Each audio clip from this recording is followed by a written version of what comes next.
నీ పరిస్థితి ప్రతికూలంగా ఉన్నా సరే నువ్వేం అవ్వకూడదండి, కలవరపడకూడదు. నీ పరిశుద్ధత నువ్వేం చేయాలి?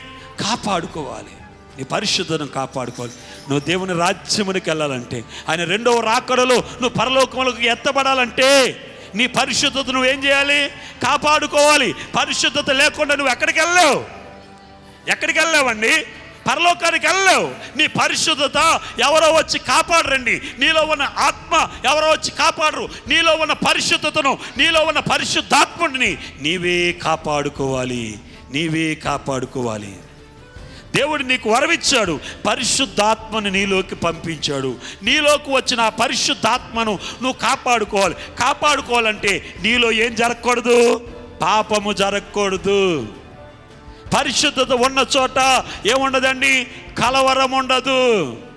ఏబు దగ్గరికి వచ్చి నీ బిడ్డలు చచ్చిపోయారని చెప్పారు. ఏమయ్యాడండి ఏబు?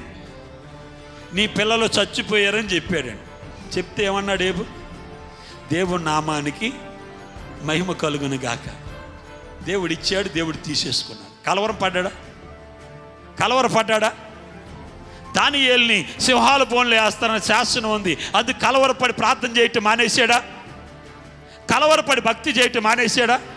మీరు పని ఉంటే కలవరపడి ఏం చేస్తున్నారు? భక్తిని మానేస్తున్నారండి. మన భక్తిని మానకూడదు, మన విశ్వాసతను మానకూడదు, మన పరిశుద్ధతను మనం విడిచిపెట్టకూడదు. ఎందుకంటే పరిశుద్ధత ఎక్కడికి తీసుకెళ్తుందండి? పరలోకానికి తీసుకెళ్తుంది.